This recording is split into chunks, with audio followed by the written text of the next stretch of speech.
Experience tranquility.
Good evening, everybody. Welcome again to another week of the Overwatch Tranquility Tournament. My name is Dor, and alongside me tonight casting is Liv. How you doing, Liv?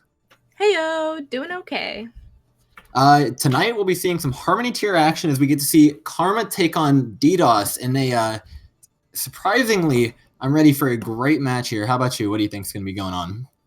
You know, honestly, I love Harmony tier featured productions just because we see so many wildcard things that comes out of the Harmony tier. We have off-meta team comps, we have off-meta healers with meta team comps. There's so much variety that I think is featured in Harmony tier, so I'm really excited to see what DDoS and Karma pull out for us today. Yeah, and I think if there is ever a match to watch, this is going to be the one. Karma sitting in 5th place, DDoS in 7th, but the record's pretty close. Karma's sitting at 7-3 and DDoS at 6-4, just looking to even it up. What do you think about their past matches and how this kind of looks for them going forward? You know, it's really interesting. It seems as if since both of them are in the middle of the pack, they have had troubles beating the people that are ahead of them, but they've had no trouble stomping who's below them. So I think this is going to be a very close matchup in terms of where they are in the standings. Yeah, especially Karma, you mentioned beating those teams beneath them. Karma, 7 victories, 6 out of the 7 of them being 4-0, should be hopefully giving them an advantage coming to this match. DDoS has a little bit to prove sitting just beneath them, but if there's ever a time, this will be the chance. And it looks like we are just about ready to hop into the game. The first map will be Oasis with both teams attempting to take these control points. Oh man, I love control points, honestly. One of my favorite parts about control points is the type of coordination that you have to have around these maps. All of them have a similar layout. They have 2 flanks on each side. You know, Oasis is just one of those classic Overwatch maps. And I'm really excited to see the different compositions that we're going to be getting from these 2 teams. What do you think they're going to be running, Dor? Especially on this map here on University, I think there's a chance we might see some Mei. However, the Doomfist Reaper always prominent in this current meta. The game really revolves around ults though here at control points if you need them to retake the point if you ever want a chance to. So both these teams are going to have to play the meta game here perfectly if they want any chance of winning this map. Definitely, and I think having this meta, it's kind of like how in GOATS, where we would have to have this coordination in order to take over the point. We'd have to have this ult tracking and insane precise calculations on when to use these ults. And I think with this meta, we're seeing kind of a similar thing with that. So, you know, we have Moira's coalescences, which they get yelled at all the time for using at the wrong times in competitive play. You know, we have the Reaper ult. When are we going to use Beat? Are we going to use Beat for grab? Do they have a Zarya? Are they running double shield? I feel like there's a lot that we're going to be seeing from these 2 teams here. Yeah, and the match already starting off a little interesting. Karma opting to go for that Orisa Sigma that's been so popular lately. Meanwhile, DDoS sticking to the good old trusty Ryan Zarya, attempting to push them on the point. They will be engaging early. Kobe going in, finding the early punch on a Cryogenic side. Moira heals, already missing, but a Splinter trading it back right on the mix. Ready. Kobe, however, will be finding Snake Pants, taking out that main tank for the side of Karma. Splinter and Kobe going absolutely back and forth, 1 for 1, but the tank staying alive here for the side of DDoS will be controlling the point, as Karma is forced to just sit off and wait for their healers to get back. However, Splinter will be engaging here onto blue on this Reinhardt. But it will be Stevenator, the first to find his Coalescence, getting to re-engage with it, taking the point. Blue finding the kill onto Staking Pants. There will be no more tanks for the side of Karma. And will be forced off of this point. The side going over to DDoS. How do you think this will be affecting the upcoming fight here? Wow, well, I think the Rein Zarya is actually what gave DDoS the advantage here. The Reinhardt and the Zarya were just able to push up to this little choke right here with all of the sprays, and the Reaper and the Doomfist were just able to get the picks that they were needing to get, and they were able to push Karma out of this fight. It was really important how well they played that. They played it so aggressively, putting down the damage just as they are now. Engaging on this, however, the Earthshatter will not find anything from blue. Ski-Free Ready, though, stuck inside the door, and will be picked up here by Mix Ready, as DDoS just asserting their dominance on the point, finding the picks where they needed to, and I don't think a single member there going down for DDoS. Really unfortunate for the side of Karma, not really getting any value out of this Reinhardt being played into the side of DDoS. Well, that was really interesting. Though they did waste the shatter, they had a little bit going on with the coordination that they had. They were able to say, hey, this person got picked off, let's push on this person. I think they had really good target focus in that fight, and that's what won them that fight. And we will see the Coalescence traded, and, excuse me, Stinky Pants managing to find a lot more value here on his ultimate, but nobody else but blue will be going down to the side of DDoS. They will have a chance here. PD Kid finding the kill on the Splinter. Scene being able to trade it back onto the Reaper. PDK Kid. Ski-Free will be taking out the opposing Zarya, though. It will cost them a Graviton, but will it be enough for them to retake? No, as it looks like DDoS will be wasting that Graviton, apparently. Yeah, I they will think be using forced off that. the point. Yeah, I definitely think that using that Graviton Surge was a little bit of an overcommitment from DDoS, but I am confident that they're going to be able to build it up pretty quick, because I think they're going to be able to get a lot of damage with that Reaper going in. But, however, I might just be looking at them with some rose-colored glasses, because I do want DDoS to win this. This is Blue's chance to finally hit that shadow that he missed earlier, get a little bit of payback onto Stanky Pants, but Splinter has something to say about that, as Stanky Pants just blocks another shatter. The grab coming out from Ski-Free, being comboed with the Reaper ultimate, and that'll be enough to easily hold them off of this point. Karma holds on to it for another bit. Wow, that was such an amazing fight coming off of Karma. They had exactly the ults that they needed to take this point with, and they timed it so perfectly against DDoS here. I think that Graviton coming in early was really, really beneficial, though the beat was already in, because it gave DDoS this kind of false security. They're like, oh, we can still win this. But no, they were just able to get that damage in and take that fight over. Yeah, textbook fight coming out from Karma. How do you think DDoS will be getting into this? Well, I suppose it's not going to be starting with Kobe as he misses his punch, being forced onto the high ground. They're going to have to reset here behind these walls. Only have a couple ults, though. Kobe looking for something, but Stanky Pants will be taking him out in return for that punch. Not going to be finding any value. The Shatter will be returned from Blue, though, charging up so quickly. Not managing to find any kills, however, both tanks down for the side of Karma will be extremely important. PDK Kid using his ultimate to sort of clear off the point here. Not going to be finding any kills, but it will be important taking down these healths. But Splinter is still alive, still a massive threat on this Doomfist. Stanky Pants will be able to get back onto point, assert himself as this Reinhardt, keeping his team from swapping this point over. Looks like they will be trading some of these kills back, but Kobe and PDK Kid managing to trade them out, sealing out this fight for the side of DDoS, and it looks like that will be the point. So long as Ski-Free can't clutch this out, and it looks like he might not be able to. Yang-Chan just running around the point, trying to keep it alive for a little bit longer. But that should be it here for DDoS. The side flipping over 95%. They need this touch soon. If they don't get the touch, I think this might just go over to DDoS. Here we have them coming in. Oh, goal! Scene! Ultimate will be zoning them off the point, though. Rubik's in a little bit of a tough position. Having to play his ball into the Reaper and Doomfist is a little bit tough. Blue, though, looking for something, will be taken out by Splinter, controlling the point so effectively on this Doomfist. Kobe needs to find something to trade back, but he will not be able to. Splinter taking him out with the uppercut. DDoS desperately holding on to this point, and it looks like they will not be able to. 99 to 99, it will be the point going to Karma. Wow, that was such a crazy fight, that last fight. Both of them depended so much on the Doomfist just getting these picks over and over again. And once that Doomfist was down, the other Doomfist was able to dominate. And I think that's really what we're going to be seeing as a pattern here. now in this meta, but it's really fun watching these two teams deal it out because both of their healers and tanks on both sides are just absolutely able to sustain themselves. That fight lasted for so long, and that can be a reason to thank your tanks and healers because it went over to Karma as we saw, and that's because their healers were able to sustain that fight enough for them for that Doomfist to pop back off on that point. Yeah, especially when you're playing so aggressively like both these teams are, your healers being on point, absolutely necessary. As we saw, they were able to enable both these Reinhardts and the Doomfist to make key plays, but Splinter coming out with 2 picks already for Karma, getting them an early fight win. That should be the point for them here if they can clear off these last remaining members of DDoS.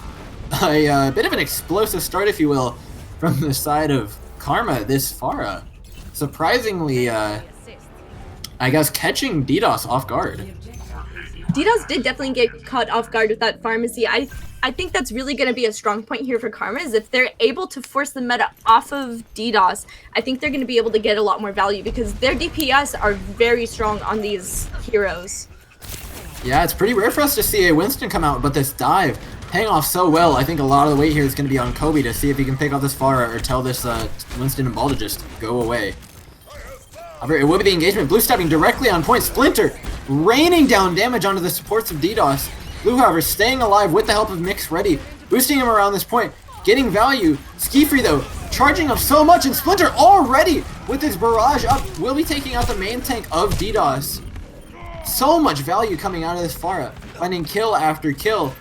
But Ski-Free will be going down. That's the main tank for the side of Karma. They're going to lose a lot of point presence from this. PDK Kid will be able to slowly pick off the side of Karma. Stanky Pants just barely managing to stay alive on this ball, eventually being picked off, and it will be DDoS turning the point over at 50%.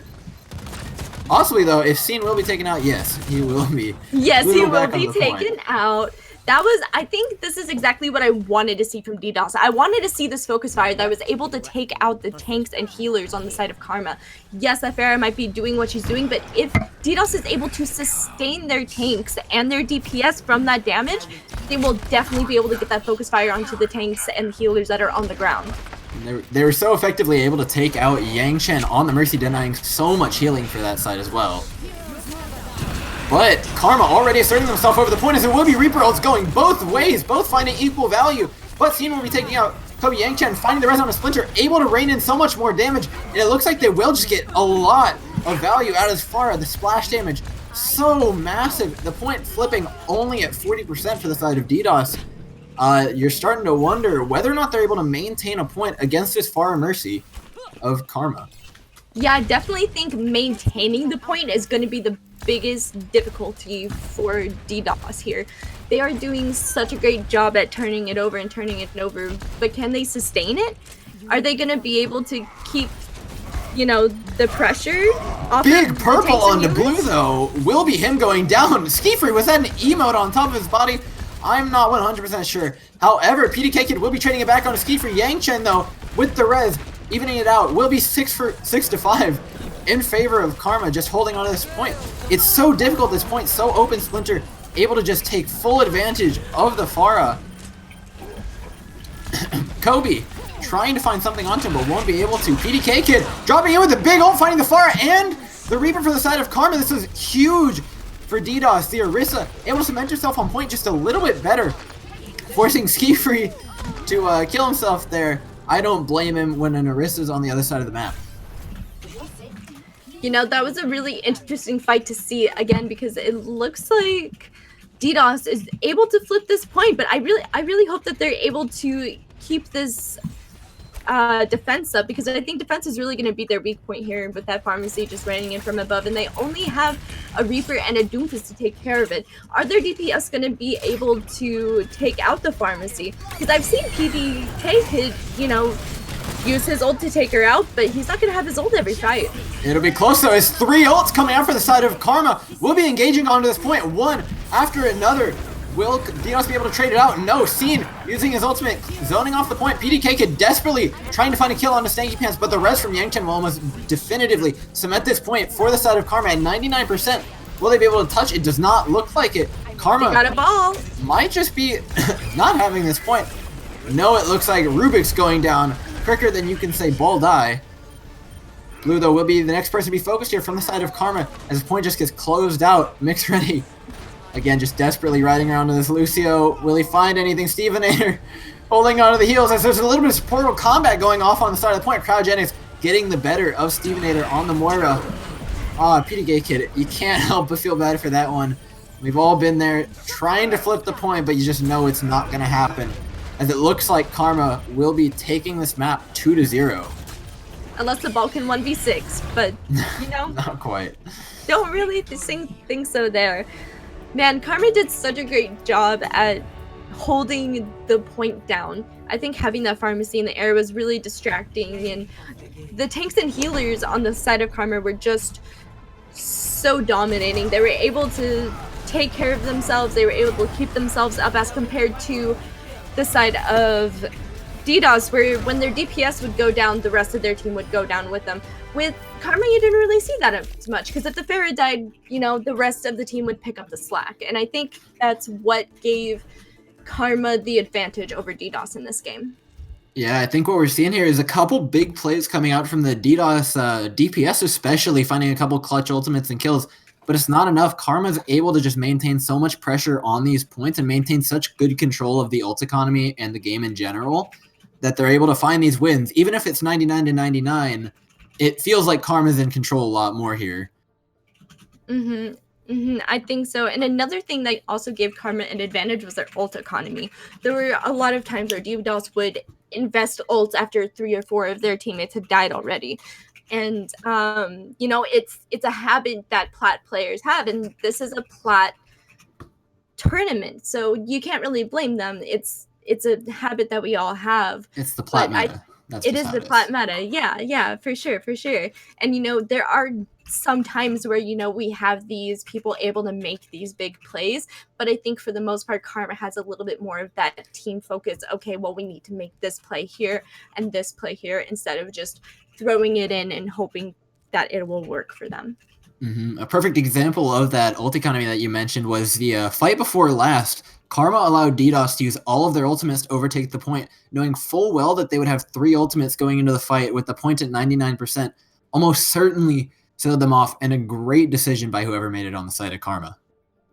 Oh, definitely. And I think, you know, having that time advantage is super important for these control maps, which is why I enjoy watching them so much, is because there's a little bit more strategy than, let's say, a payload where you just have to, you know, have 3 on the cart and have 3 push up.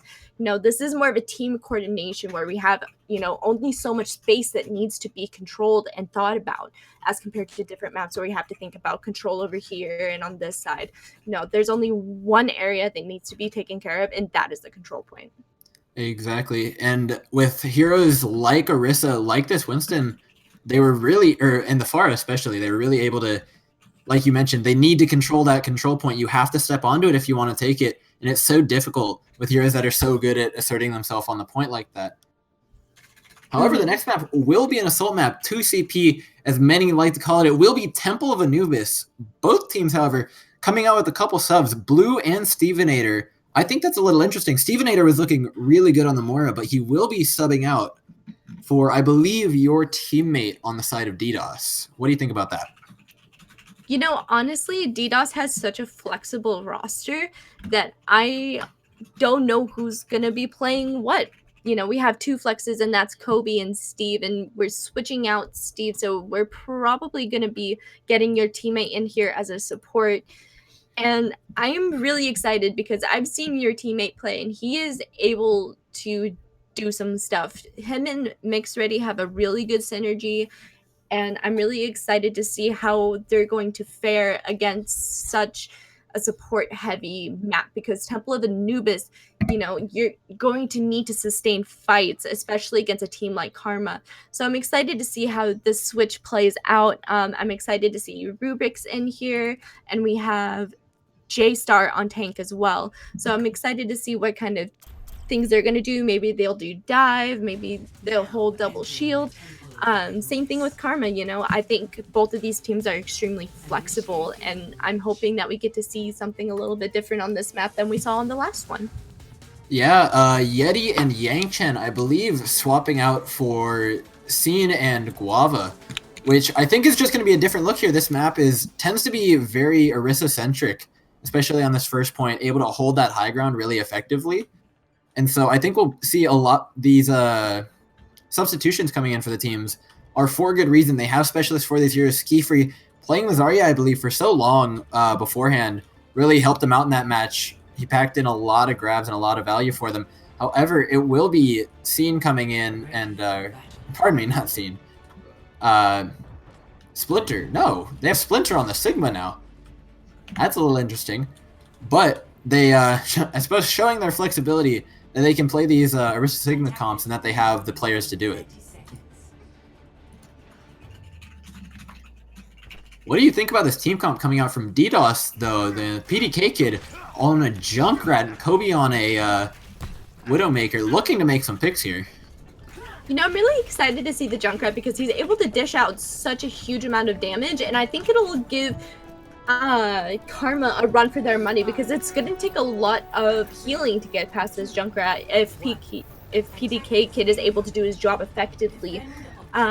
You know, it's all about Karma's movement around this map since they do have that Junkrat, and we'll see which pathing they take. It already seems like they're going to be outside of their LOS, which is good because that's saving a little bit of resources from their healers, and they're going to rush into that side part here, and we're going to see what happens on this mega room. It's just a war of the shields now. However, the Junkrat will be important, as well as the Doomfist coming out from the land and the side of Karma, looking to find some picks. This Widowmaker just trying to find a sightline, just trying to get in on these shields, trying to find that one head popping just out from the side, but it will be Rubik's picking up the first kill for the side of DDoS, holding this defense strong. This room, so difficult to take, so much damage coming out for this Junkrat. It's impossible for them to move forward. Just getting shoved right back into this room. It will be Karma just trying to disengage as Kobe here just firing pot shots in on the Widow, not able to find anything from it though.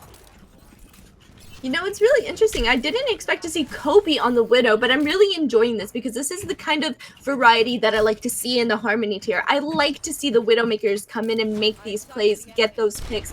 I like to see them, you know, respecting the Widowmaker's sightlines and forcing them into that left room with the Junkrat. That is such a good strat because if you're going to get punished by the Widowmaker by coming down mid, you're still going to go get punished by the Junkrat that's on the team in that mega room. Yeah, I've actually, I've found a couple times in these plat games that Junkrat here can be extremely effective, especially if you have a player that's not super comfortable defending on Doomfist on a map like this. Playing the counter aggression is so awkward, and PDK Kid showing us exactly why he's picking that up, finding the kill onto land, and it will be Kobe picking off Stanky Pants with a big headshot. Rubik's using the accretion to finish off Cryogenics, and a little bit of point pressure here, but it will be the ultimate used by Mix Ready. Just seemingly to close that one out a little bit. The ultimate advantage still in their favor. They will be holding this tight just one more time. You know, and I'm not mad at the Coalescence coming out there because they only needed to use that one ultimate to secure that fight because, you know, Karma is a tough team. They are going to be going up against, you know, a lot of stuff. But I think that they're going to be able to build up this Coalescence again just because, you know, Coalescence is one of the quickest charging ultimates in the game, and I think Mix Ready is abusing that just as much as he needs to. Karma here, though, they're looking for something just a little bit different, running straight onto this point, finding a little bit of value. Scene will be taking out PDK Kid, who's been giving him so much trouble this entire time. The Stanky Pants, the tank for the side of Karma, will be going down, and a massive Gravitic Flux from Splinter will be what it takes to seal this point out. Land, taking out Mix Ready, Cryogenics, finishing off the supports for the side of DDoS. However, Rubik's not done with this fight, throwing in one last ultimate, but will he get anything from it? Looks like no, is Kobe just going to be taken out here by Land. DDoS seemingly throwing away a couple of ultimates at the end of that fight. It's going to be a little bit tougher for them to hold this second point. You know, I'm really glad that I got to watch Karma just go straight for the point here, because I think that's exactly what they needed to do. They called out this Widowmaker's bluff and said, I don't think you can get a pick onto us, because they moved exactly how they needed to. They got in through the middle, they didn't get the pick off from the Widow, so they were able to hold themselves onto the point as the Junkrat just couldn't even see them. Yeah, Junkrat offers so much in that war of attrition when you try and face him one-on-one, but when you run right past him, he gets a lot of value, and it looks like they're going to try and run right past him here, but the tire will be coming out, finding two for the side of DDoS. Rubik's, however, will be taking out Stinky Pants beforehand. PDK Kid cleaning up this fight. 4 kills for PDK Kid. Will he get the 5th one on Splinter? No, it will be Rubik's sealing the deal for them. That Junkrat ultimate just ending that fight before it even began. Karma getting into position, but not in time to avoid the Junkrat ultimate. Definitely, that was such a good play made by PDK Kid. You know, having that Baptiste on your team but not on the other team with the Junkrat on it, that's gonna get punished.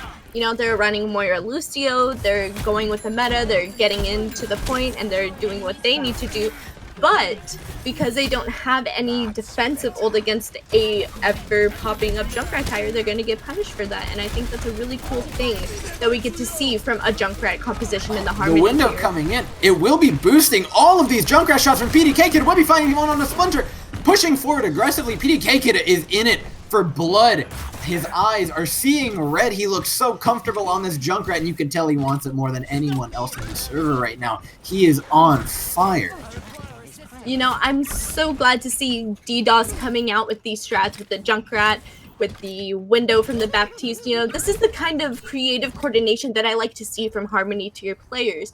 You know, the meta double shield with Reaper and Doomfist has a place, and it is definitely useful. And guess what, Liv? We've got another tire out for PDK Kid, rotating these ultimates perfectly, but will it find any value? It does not look like it, as it will be Karma engaging with their Reaper ult and Coalescence, finding 2 on the backline. Splinter with a massive Griddic Flux. Will they close at this point? That's a clean fight for Karma. PDK Kid unable to find any value with that ultimate that was so important in fights before. 1 minute 25 on the clock, and it will be Karma closing out this point. What an explosive fight. We're seeing Karma coming out so quickly when they really want to win, and they're able to seal out the fights that they know they can. Definitely, they timed their ultimates together really, really well, and they're able to take the fights that they needed to take.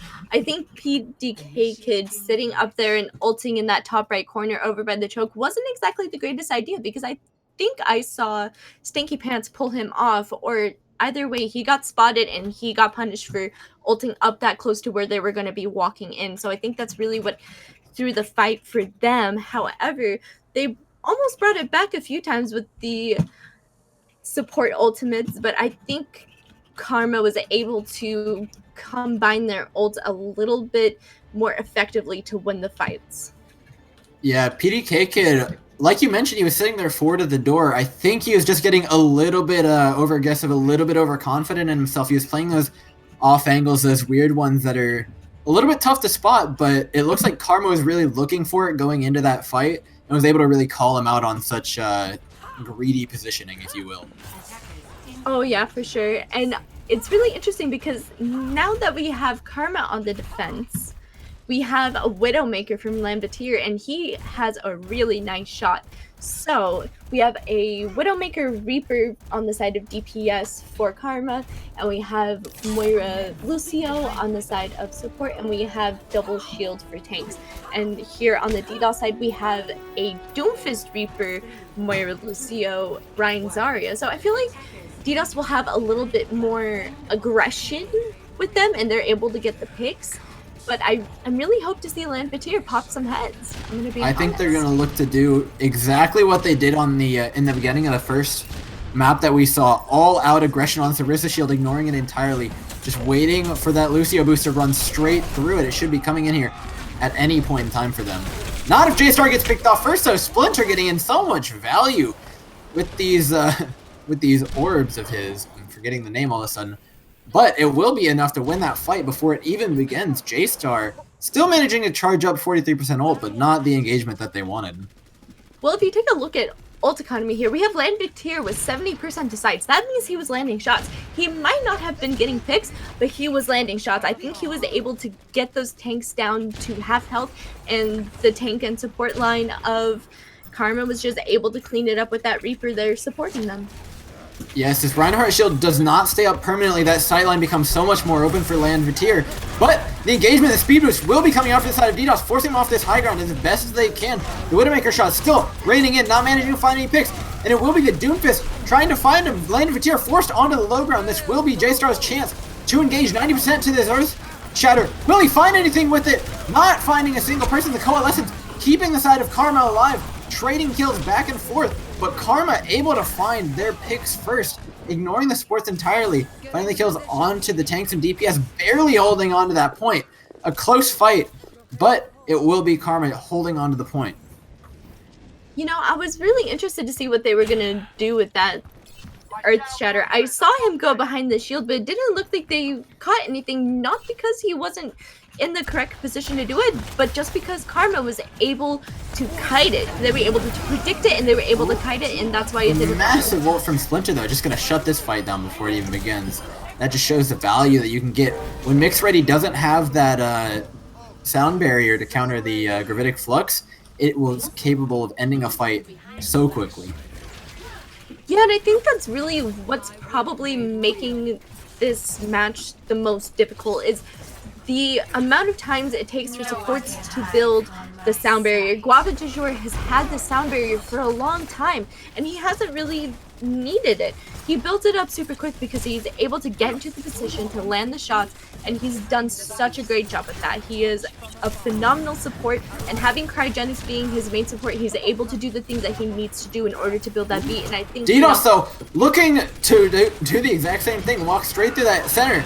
Kobe looking to have the high ground, but Lambeteer not where he thought he'd be. PDK couldn't see him, though. Will be trading kills back and forth. J-Star asserting himself on the point right in this corner, cutting off those Widow sightlines is so important here. Avoiding that accretion, but Cryogenics is... will be keeping himself alive. Your teammate, though, will be the last man to go down here. And Karma, again, finding a hold out of nowhere. Lambeteer getting so much value out of that sightline. Kobe actually, I saw when he engaged here, he dove straight onto that high ground. Lambeteer was nowhere to be found, and he just got stuck inside of that Reaper ult from Scene. Oh yeah, definitely. And like I said, you know, Karma's ult advantages are just so helpful for these fights. Guava still has not used his beat, and they're still winning these fights. I feel like if, you know, DDoS was able to figure out how to win these fights without committing ult, I think they'd have a little bit more of an advantage the way that Karma does over them right now. It's really impressive, all these different looks that DDoS is giving him, and Karma able to respond to every single one, showing him you're not getting this first point, not unless we say so. And that beat will be finally coming out from Guava to just seal his team up this point. With 0 seconds left, it looks like it'll be a full hold here for the side of Karma. Wow, what a game. What a hold for Karma. They had a complete death grip on that first point. They did such a great job. Honestly, their tank line has been holding it down for them. Their healers are able to keep up these tanks, which is able to finish off the damage from their damage dealers. You know, they just all seem to be doing their job so effectively, and we are able to see it throughout this entire hold, and I think it's a great example of the way that Karma works together. Yeah, I think it tells me a lot that the first map, we can see Scene and Splinter pop off so much on the DPS, and then all of a sudden the second map, it's about the tanks and supports controlling that point, and they're still able to take it home. Yep, there's just so much pressure coming in from their DPS, there's pressure coming in from their tanks, their supports are just helping both of those roles just absolutely dominate this game. And, you know, I love DDoS, but they're just not getting that kind of coordination. They're not building those ults. And I think that's ultimately why they lost these two maps. You know, hopefully over this break, they can, you know, communicate, say, hey, we need to do this better. We need to do that better. We need to prepare better to go against this team. And, you know, there is still a shot at that because, you know, when they are focus firing, DDoS is a really good team. You know, these maps, they're not horribly dominant of one another. We saw a lot of good things from DDoS on Oasis, but Karma was able to pretty much just hold that because of their coordination.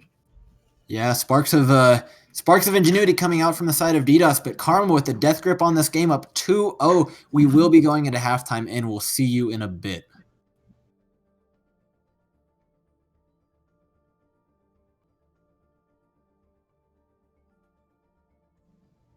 All right, everybody, welcome back to Overwatch Tranquility. We have DDoS versus Karma up 2-0 in the series so far.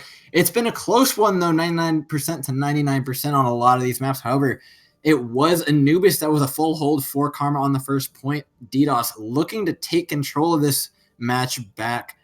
How you doing, Liv? How's your halftime? Oh, I'm glad that we have a halftime, Dor. I really am, because I was thinking the entire time about how DDoS can win this. And you know, I really, really do believe that if they just focus on the things that they need to focus, they just focus fire who's out of position, which you know, it's hard because Karma's not really out of position, but you know, if they can get him out of position with pressuring one person, I think that they'll be able to make a little bit more picks and get Karma a little bit more scattered. But I'm just hoping for the best here. I think Karma's been doing such a great job, you know, holding these positions on these maps, and I'm really excited to see what we're going to be doing on King's Row. Scrim's Row, as they call it. Every team practices this map. Every team knows their strat for this map. This will be the true test for these teams. Can DDoS defend it on every single team's home turf? Scrim's Row. Scrim's Row, man. I absolutely love this map. You know, I love seeing all the different kinds of strats that can work on this map. You know, I've seen bunker work, I've seen dive, I've seen double sniper work. You know, it just really depends on each of the teams. I forgot what it's called. Strengths. There we go. I know words. You know, both of these teams have a lot of different strengths, and especially with each person that is on the team having their own specialty. You know, I've seen Ski for Yeti have a mean diva. I've seen Splinter, you know, have mean Reinhardt. That guy played Doomfist and Sigma last game. Like, yeah, goodness. he is a really great flex. I've seen J-Star hold it down on Reinhardt. I've seen PDK Kid, you know, get some good sniping in. I've seen Cryogenics on, you know, Zenyatta. You know, there's so many different things that could be happening, and I'm really excited to see what these teams are going to roll out on this map. Now, it looks like we're getting a bit of a curveball from Karma, and I'm going to give you my hot take here. Zarya Sigma's not a real tank composition. Hot take. It's garbage, but they could pull it off here. It looks like that's what they intend on running. Skifree, though, won't be the one playing the Zarya that he's been playing for so long. You know, I'm excited to see what Ski for Yeti can do on Sigma. He is a great tank player. I've seen him do some really cool stuff. Oh, looks like Stanky Pants is actually switching over to that Orisa. We got jebaited again! We're meta slaves is what it is. As it will be the Orisa Sigma coming out from both sides. Although, Kobe on this McCree showing he's a little bit scared of that far running out from Karma, but the fight will be started. Already the side of Karma pushing up so aggressively, even if they don't have shields. Skifree and Stanky, neither of them have him up here. The Stanky Pants, his shield's going down so quickly. This shield break from Kobe is so important here. Treading through every single one of these. Skifree, barely able to keep it up, but it will be DDoS giving up the point. Being forced off Splinter, allowed to punch in there and find the kill onto your teammate on the Lucio. Steven Ender will be trading back. Seeing, trying to get some value on the point, but he will not be able to find enough here. As it will be Karma taking over this point in the end with relative control, a little bit of support 1v1. It will be Steven Ender versus Guava as his team joins him and ruins our supportal combat experience. Supportal combat, man. They could have just let the Moira and the Lucio have it out, but they just really want to win, which I don't what we all wanted. It is what we all wanted. But I'm really excited. Is there anybody on point? Oh, yes. God, they're already going in. Cryogenics using that coalescence, pushing them right back to where they came from, shoving them back into that other spawn as 3 kills come out for the side. PDK Kid awkwardly sitting here behind the entire team. Will he be found out? And I think they've spotted him. He will get away to the right side. PDK Kid, this is his story. Will he make it home? Trying to go upstairs, desperately waiting for his team to get back. Man, I think that having Karma put so much pressure onto their front line and just forcing them back really gave Karma that advantage in that fight. You know, the tanks were just taking up so much space, and DDoS couldn't do anything. They just had to keep backing up and healing, hoping that they were going to be able to sustain this fight. Unfortunately, Splinter was able to come in with that pick. King's Row play, though. Scene will be dropping in with the ultimate. Able to find 2 through the shield, though. Splinter and Scene going to town, just like they did on the first game on the entire roster of DDoS. Man, the DPS have just been able to hold it down for them while their team and support line is just able to back them up. You know, they were able to take that space. It gave Scene and Splinter that area that they were going to take that fight. They used both of their DPS ults, but their tanks and supports are building their ults up as they are supporting each fight. this is playing so much to the strength of Karma. They're playing King's Row textbook. Take the first point, push past the two corners, use your ultimates to gain a positional advantage, and then allow your DPS to use that positional advantage to find those flank kills with their ultimates. But it won't be for nothing though, as DDoS pushing in here, trying to take back this point, gain a little bit of map control back, push them back into the spawn, and say they're not going to be bullied around this map. You know, there's something interesting that I see from Karma that I don't see from DDoS. And Karma, once they lose one or two people, they say, no, just back out, regroup, we go again. And I think that's why we have so much advantage on team fights here, is because, you know, they're able to build their ults quicker because they know when to engage and to disengage. DDK Kid looking for something on the back, but it won't be finding anything as he's immediately shut down, giving the advantage over to Karma. Splinter able to pick off the rest of them, and it will be another clean fight here for the side of Karma, pushing through this map at blistering speed. Will Steven Ender go down though, and he will just barely get picked off at the end. You see, this is what I mean by Karma's supports are just able to pick up so much of the weight in these team fights. You know, we have PDK Kid coming in with a Reaper ult, and Cryogenics and Guava just, you know, they had their healing set up to get through that fight, and they were able to and push that fight over to their side. And we can stress the ultimate advantage here one more time, as not one single point during this game have DDoS had the ult advantage, but they're going to look to win this fight anyway. Splinter, though, will be taking out PDK Kid. That's not looking good for DDoS as their main tank goes down from J-Star, sealing it out with every last one of those Q presses. They get closer and closer to sealing out this series. It will be Kobe was so close. Kobe was so close to getting back onto that payload right at the very end, man, and he got two with it. That is such a feels bad, man. You know, hats off to Kobe. But we go again, you know, something that the Jetpack has always liked to chant is better time. Can DDoS get a better time than Karma on this map? What do you think, Dor?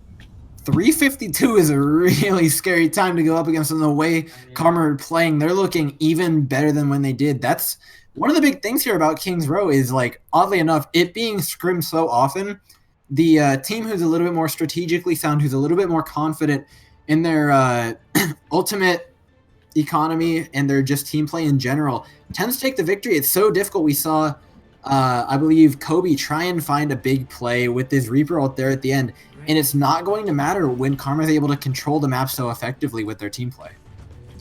Yeah, definitely speaking on ult economy, I would like to see DDoS, instead of using their ults early, to use them defensively. And I think that's what's giving a lot of advantage to Karma, is that they're able to hold their ults defensively. For example, in one of the fights that was on point 2, you know, DDoS let their ults go out, and then the DPS were like, oh, okay, now's the time. They got the beat out with the Graviton, what, it's not Graviton Flux. Gravitic Flux. Gravitic Flux, so close. Yeah, it's weird. They were able to get that beat out with the Gravitic Flux, and then after that beat came out, their DPS popped their ults and was able to turn that fight over to their side.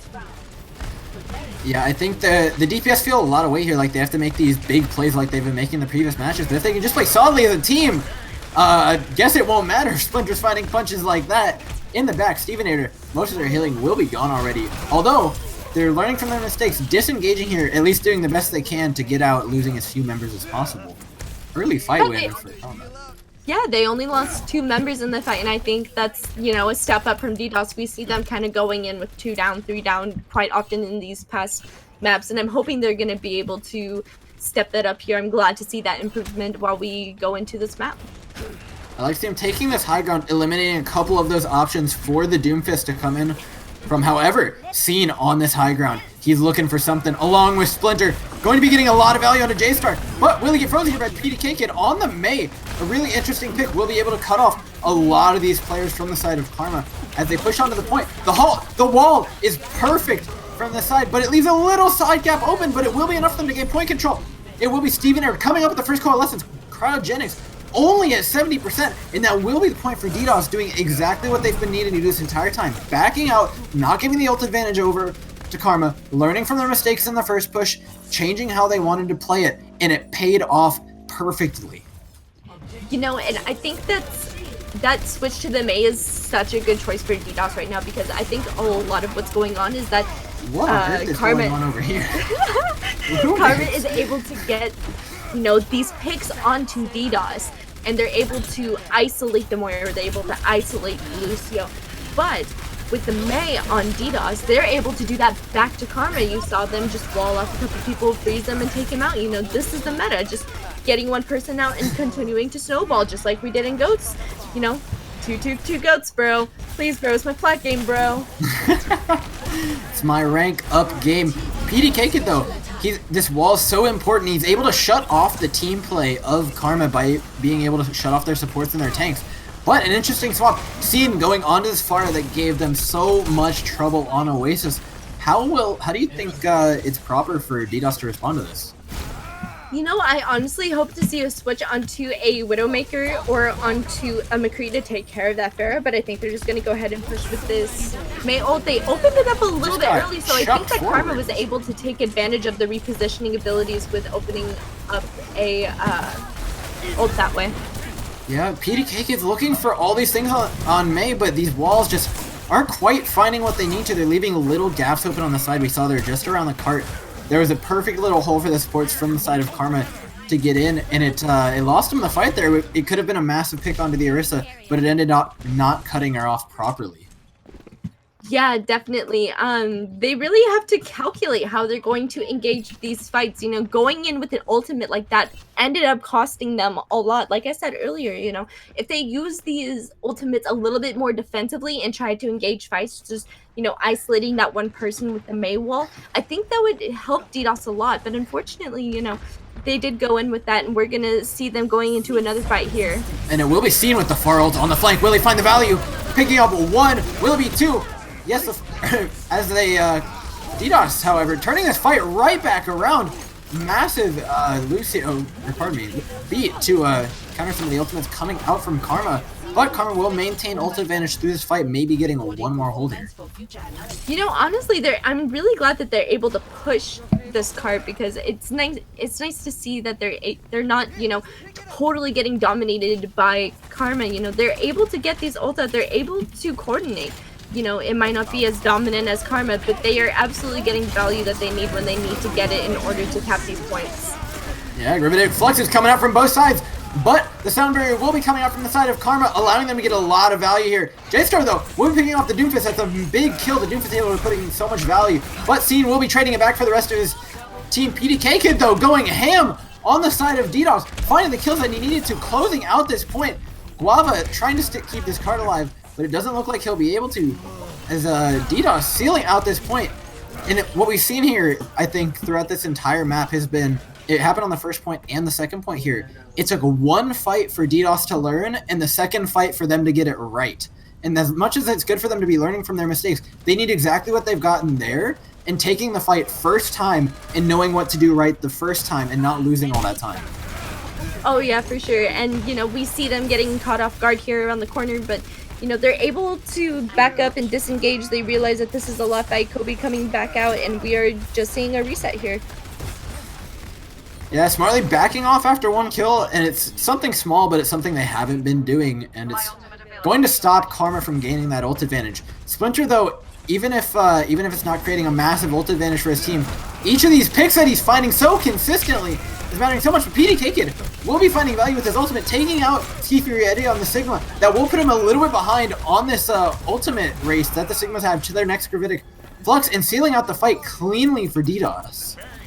You know, what really won them that fight was that Orisa pull. So PDK Kid knew going in, I am going to use my ult at this exact moment. And I feel like DDoS really relies on these kind of moments for a lot of their wins. And if they get the coordination, great. If they don't, they can get it. But both Coalescence is coming out, Cian looking to make a big play for the side of Karma, and he will, picking up 2 kills. PDK Kid, though, wants to trade it back, wants to be making these plays like he has been on this Doomfist this entire time, and he will be making it, but Splinter will be able to take him out as it's 2 versus 2 on the cart. The Doomfist ult coming out from Splinter, but he has cryogenics and an ult advantage in the supports. Unless he pushes too far forward here, I don't see this fight going in the way of DDoS. yeah, that was a really good disengage from DDoS.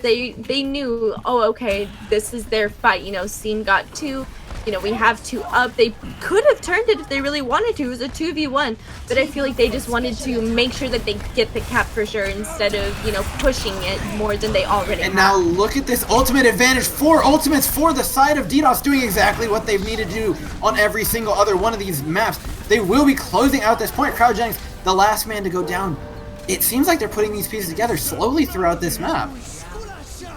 They are definitely learning their lesson, and this is what I really like about Harmony Tier, is that we're able to see a lot more, lessons learned. We're able to see growth. We're able to see, improvement, and we see that in the Discord tier as well. But, even me, a plat chat analyst, is able to see, DDoS is really starting to learn these lessons. Jetpack Cats had to do the same thing against these different teams. We've seen Spare Change do it. We've seen I've seen it in every single Harmony Tier game, but that's just me. Yeah, I think even in just the story of this map, the first push took 2 go rounds, but they learned from their mistakes the second time. Same exact thing with the second time, not even getting caught off by that far ult out of nowhere. And this is so different to what we saw on something like Temple of Anubis, where on their attack, it seemed like they were just doing different things for the sake of trying it. They didn't have any set plan in mind. They didn't know what they wanted to do going into the next push to counter it. But then we saw on the third push there, they knew exactly what they wanted to do going into it. They were able to predict how Karma wanted to fight and control the game. And then on that last push, they disengaged and had 4 ultimates, and all of a sudden they looked completely in control of the game. Yeah, that was really good on the side of DDoS. I'm really excited to see Guava on the Baptiste here. He is such a great support, and I'm excited to see what he's able to do. We have Stanky Pants on the Orisa, and we have the Ski Free Yeti on the Sigma with a Reaper and Doomfist on the defensive DPS line for Karma. I think it's an interesting choice to run this Baptiste. PDK Kid actually hasn't been getting too many punch kills. A lot of these have been uppercuts and stuff. And so this Baptiste may just be able to nullify a lot of it, because that invulnerability field is only really, pardon me, it's only really going to help unless the Doomfist isn't finding these instant kills, and PDK Kid only has really been picking them up using his other abilities. Kobe, though, will be picking up the slack for him, finding the kill onto Splinter, denying the Doomfist of any value, but it won't be Karma giving up the point so easily. Stanky Pants desperately trying to stay alive on top of it. The Moira from Cryogenics keeping him alive for so long, his health bar not moving at all, as they're just looking for these kills. DDoS unable to find anything. Karma so efficiently playing this fight. Coming out from both sides. Splinter looking for some, getting back in this fight. Will be taking out your teammate, but Kobe trading right back on the Moira of Cryogenics. But the Baptiste will be alive still for the side of Karma. Kobe, though, taking out Splinter's Doomfist has been putting in so much work. Ski Free will be picking off Kobe, though. It looks like they're trying to close off this fight. PDK Kid finally hitting that fist, and we were talking about Ski Free Yeti, the last man left alive on point, not giving it up so easily. The Baptiste invulnerability field will be keeping alive for just a little bit longer. Karma wants this point badly, but Kobe back in. The Gravitic Flux, though, will be huge from Ski Free Yeti, picking up for Splinter, able to effectively follow up on it, finding 2 kills here, but Kobe trading right back with his ultimate, finding 3 kills with the Death Blossom, coming in so clutch for DDoS, closing out this point, and they'll get to push this map just a little bit further. God, I'm so excited to see, these DPS being able to pick up these fights. I wish they would rely a little bit less on that, because, that's kind of what's giving them, they don't really want to be, on that line of, are we going to win this or are we going to lose this? Those clutch ults are great and it's so fun to see, but it's not going to win them the game if they keep relying on it. I think we saw both tanks and supports holding absolutely down on this point, neither willing to give it up. Tenacity from both of these teams is unbelievable. Splinter going in once more, engaging with his Doomfist. Will he find anything with it? Looks like no, as the Aristo comes out from J-Star, boosting all this damage from Kobe. Scene, though, will be engaging with his Reaper, finding 1, 2, can he find 3? But no, it will be DDoS being pushed off of this cart. The last remaining man, PDK Kid. They're only going to get it a little bit into this map, but they did capture the first point, and it is entirely possible for them to come out with the win here on King's Row. Man, that was an exciting round to watch. There was so much that was going on. Both teams held their ults for the times that they wanted to use them, and unfortunately went over to, not unfortunately, it did go over to the side of Karma at that last push, but man, that was really close. If maybe that beat was just saved or this decision was made. It's those micro decisions that really put the pressure on these teams in these rounds here.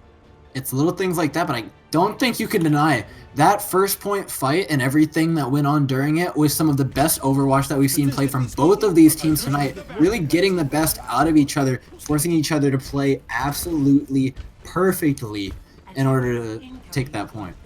Yeah, that fight was sustained for so long by the tanks and healers on both sides. It was so exciting to watch, having was it Kobe who came? No. It was Kobe that came in big with the ultimate, I believe. He was okay. He was on the Reaper. Yeah. Yeah, man. He was able to hold it out, but man, Karma put up a fight and DDoS was answering right back, and that's the kind of Overwatch that I like to be seen played in these games. I think in that one fight plus the next one, at least in that one fight, every single person out of these 12 people that we're seeing on the field right now charged up an ultimate. And that's exactly what we want to see from both these teams. A Splinter running the Pharah, the thing that was the foil of DDoS on Oasis, and now all of a sudden they don't have that McCree like they ran in the first half to counter it. Yeah, I'm really excited to see how the supports are going to respond to it. Are they going to be able to use the cover from the environment? Because I know, as a plat chat support, that's been a struggle for me. It doesn't look like they will as J-Star going down. That concussion blast coming out of Splinter was huge and booping him forward. Kobe's trying to find something onto Stanky Pants, the main tank for Karma here.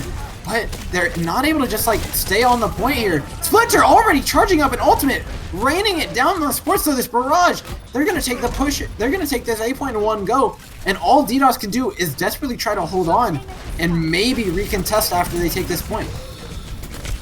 Yeah, that was a really, really, really good ultimate from Splinter. He was able to charge up that Pharah ult so fast that it completely blindsided DDoS from even thinking that he was going to get an ult. And I think that's why it's important to see, are Pharahs landing the direct rockets on me? Are the Pharahs landing the direct rockets on our tanks? This is a kind of game awareness that DDoS really needs to have if they expect to win this map against Karma right now.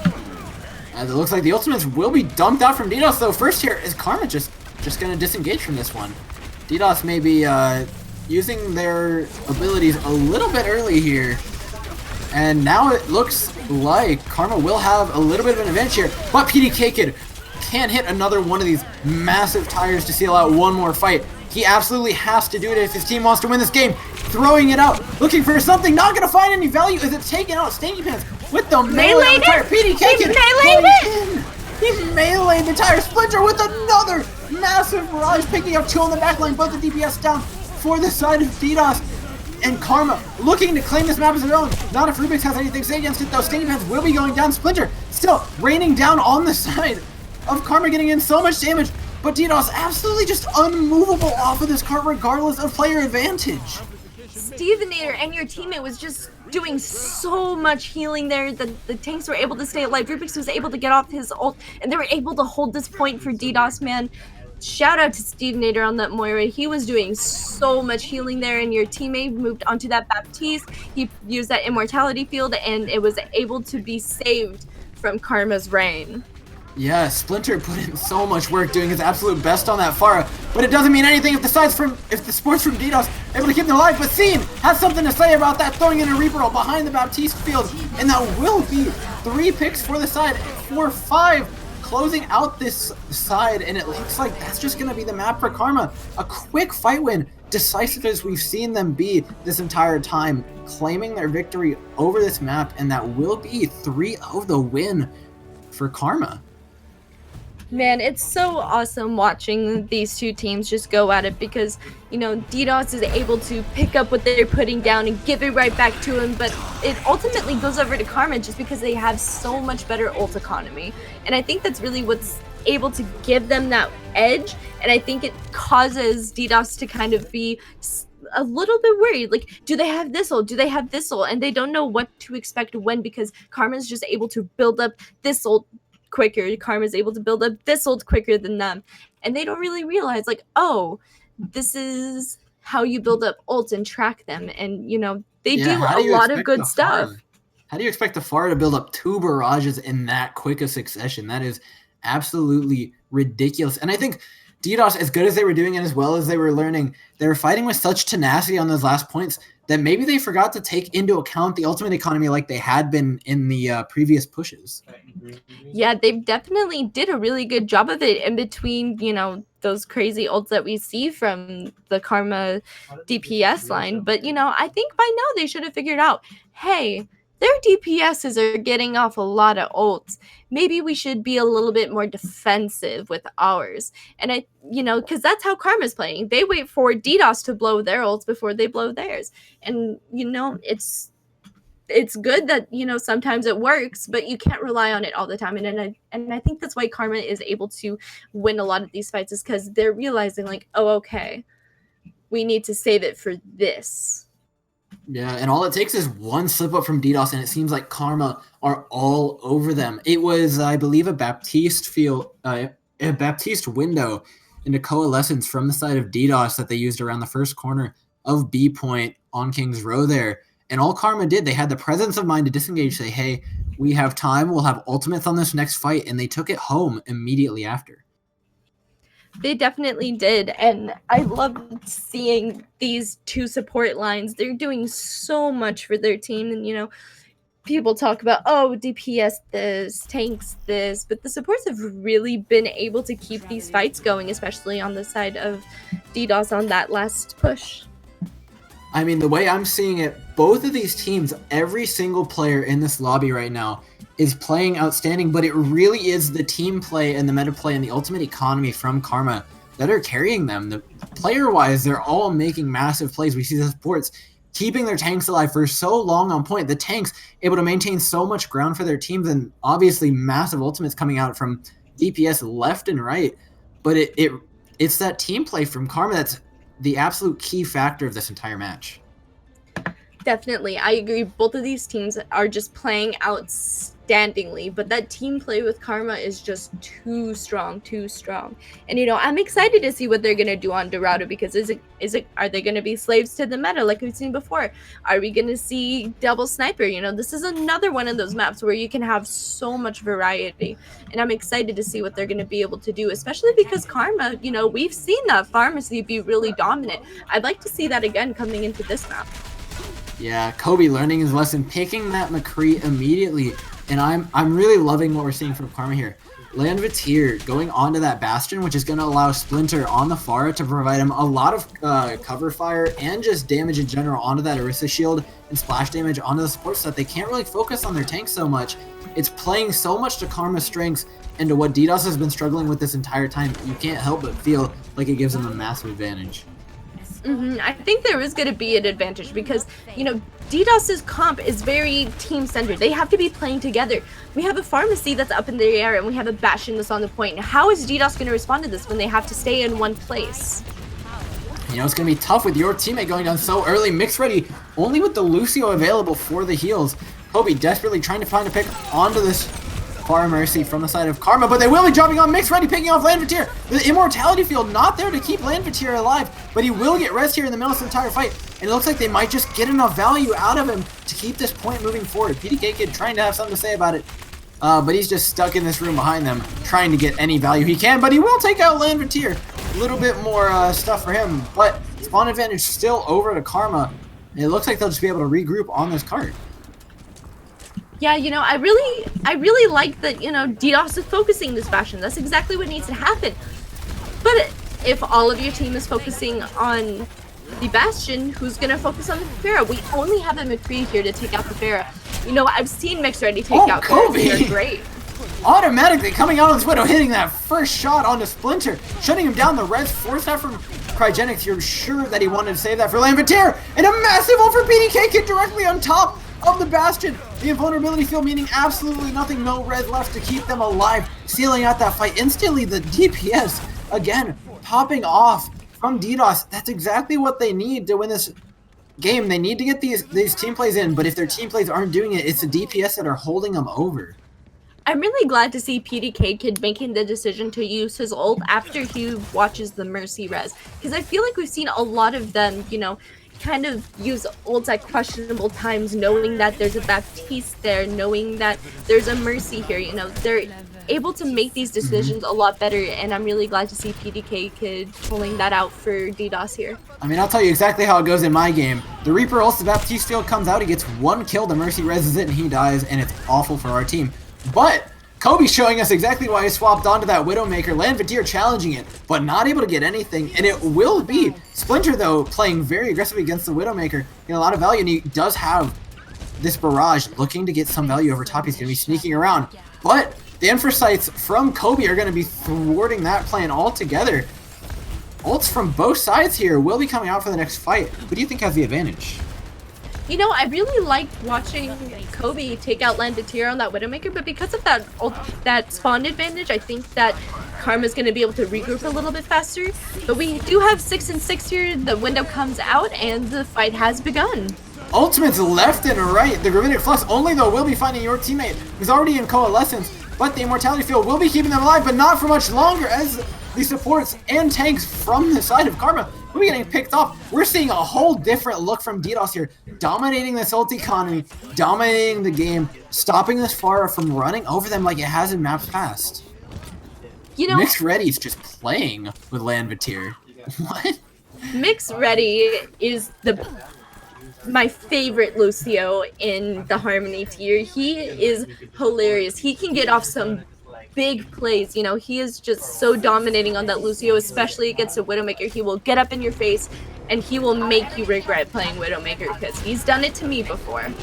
That's a rough one. Splinter, though, will be engaging here. No infrastructure to thwart his plans here. He's looking for a barrage. He's looking for value, and it will be J-Star going down without the shield there to protect it. Rubik's desperately trying to absorb as much as he can, trying to take out Splinter, but Karma efficiently using their ultimates, spreading out the team of DDoS so that these shields aren't able to properly defend from the barrage of Splinter. You know, Landvatir getting a pick onto your teammate very early in that fight is what cost them that fight, you know. Having those warrior heals, you know, we've seen Stevenator heal through a Reaper ult perfectly fine as Moira. I'm sure your teammate could do the same. Ooh, yeah, early pick onto PDK there. I think these early picks are really gonna be what is costing, you know, DDoS from holding this map effectively. You see Landvatir pop up behind, trying to find the pick onto Kobe. Will he be able to? No, the accretion will knock him down, but not before he can get into Wraith form here. Being forced out, he will take out Kobe though, pardon me. On the Hanzo now, playing ring around the Rosie with his heroes here, unable to decide what he wants to play. They start Rift, desperately trying to get their team a little bit better position.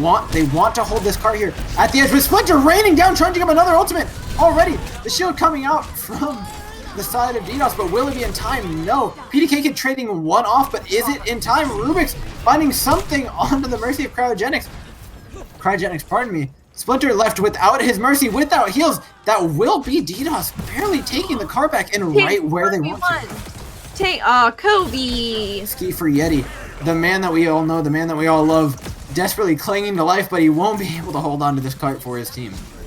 Man, it was almost a 1v1 there between Rubik's and Ski Free Yeti there, but Kobe joined the fight and was able to secure that kill onto Ski Free Yeti for Karma, and that was a really good fight. I was excited to see that play through. You know, as good of team play as we're seeing here, we're seeing really well, how would you say, unrespectful 1v1 play from both sides. Both teams putting in more players than they should into a 1v1. A little bit of a illegal strat there. But it will be the Gravitic Flux coming out, but Mix ready there with the sound barrier. Splinter, though, in the backline looking for something, not going to be able to get anything. Landvatir looking, will find the pick onto your teammate, but not before PDK can find some value onto Stanky Pants. Landvatir, though, living in the backline of DDoS, a pest to them. They're unable to get rid of him in so many of these fights. He's getting in so much value. Man, those Reaper self-heals are really big, especially when they're going into a backline such as DDoS's. You know, Mixed Ready is a very capable Lucio of peeling for his Moira, but when Landvatir comes in with that Reaper ult, there's just nothing you can do about it unless you have Fade, and we just watched him use Fade earlier, and those are the kind of decisions that we see coming out of Karma. Kobe finding some value with Ultimate. PDK Kid finding that tire that we saw in Anubis. They want to end this map here. They don't want this overtime to tick down, and they will pick up a quick fight win using their ultimates. I was a little bit questioning of Kobe's Hanzo pick. Didn't seem to be getting much value, but that ultimate seemed to be just enough, just what they needed to take that point. Honestly, their coordination between Rubrics and J-Star, you know, on these Orissas, you know, we've seen a pull help our Kobe's Doomfist get kills into his, what is it? The Doomfist ult. Seismic Storm, I believe. Meteor Smash. There we go. Meteor Strike. You know, we've seen Orisa get these pulls into Meteor Strikes. We've seen Orisa get pulls into Dragons, and I think that is the kind of coordination that DDoS has, but they're not able to get it all the time. However, when it does happen, it is very strong, and they're able to get a lot of value out of that, as we saw at the end of this match. Yeah, I think regardless of the match result here for DDoS, we've seen their schedule's been a little bit back and forth. They've played some lower tier teams and some of these top 3 teams. They haven't really gotten a chance to really play up against someone who can play them as closely as Karma here can. And I think even just over the course of the night, they've been forced to improve so much. The DDoS that we're seeing here on Dorado is a completely different DDoS than to what we saw on Oasis in the first map. I definitely agree, and I'm excited to see how they're going to hold this map. It looks like they're going to be doing a bunker here. Both teams rolling out on a Bastion. I'm ready to see this.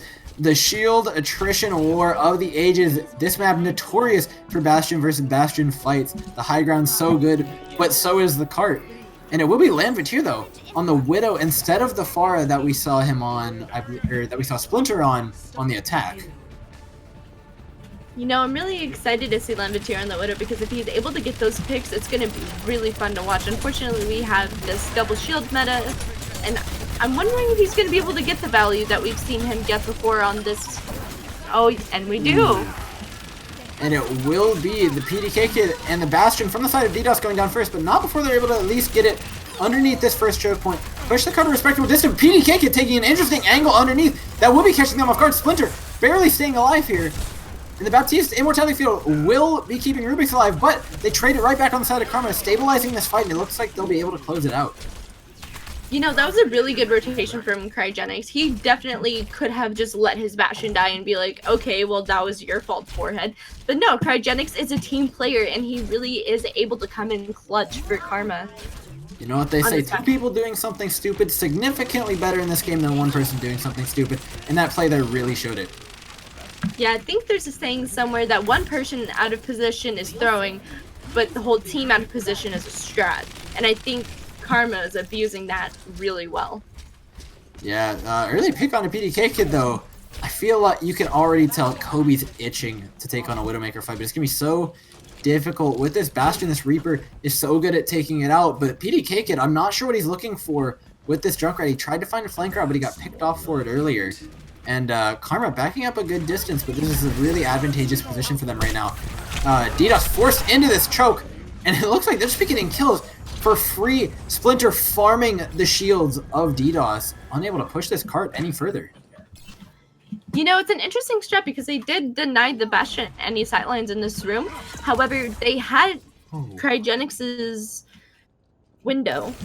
Yeah, that stings if you're J-Star there. The Halt just barely peeking through the door, barely getting enough damage onto him to stagger him just a little bit longer, and that Orisa takes so long to walk from spawn. That one really hurts.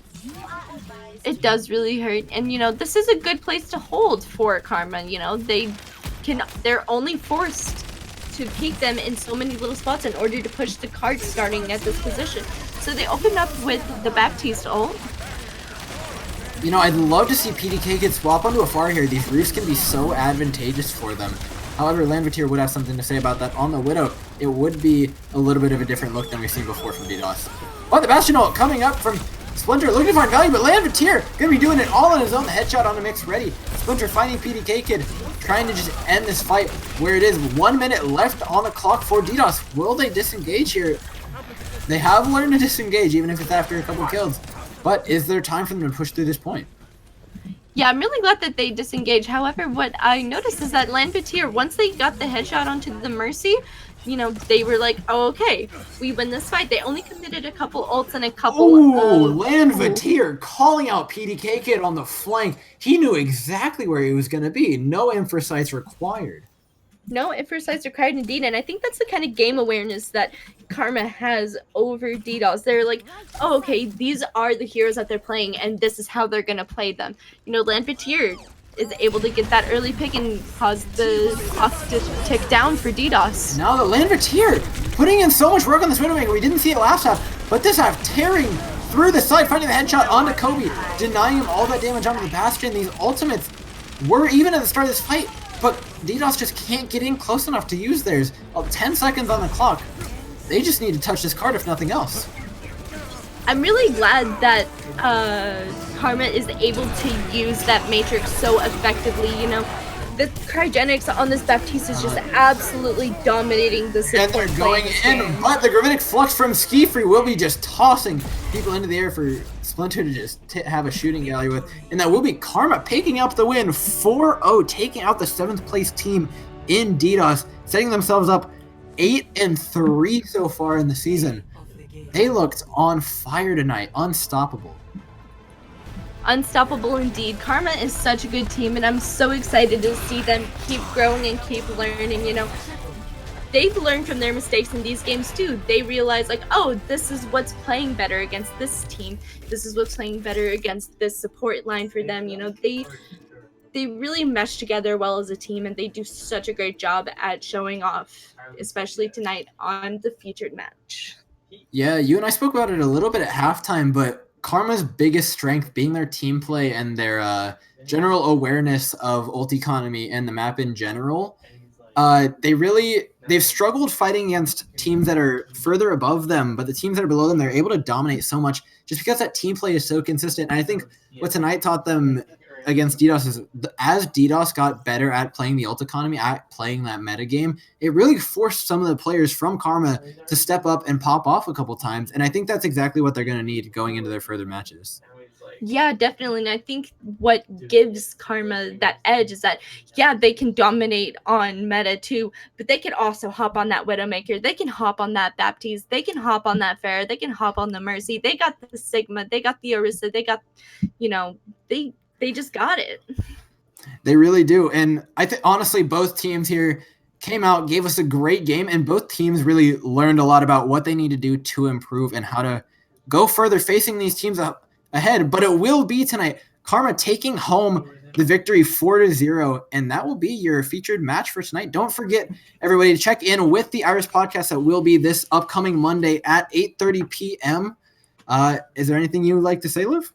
I think we also have another featured match coming up on Sunday at 8:30 p.m. EST on the Overwatch Tranquility channel. Be sure to give us a follow. We also have a Twitter, which is OW Tranquility, and we hope to see you all at the next one. Thanks so much for joining us. Thank you. Bye-bye. Experience tranquility.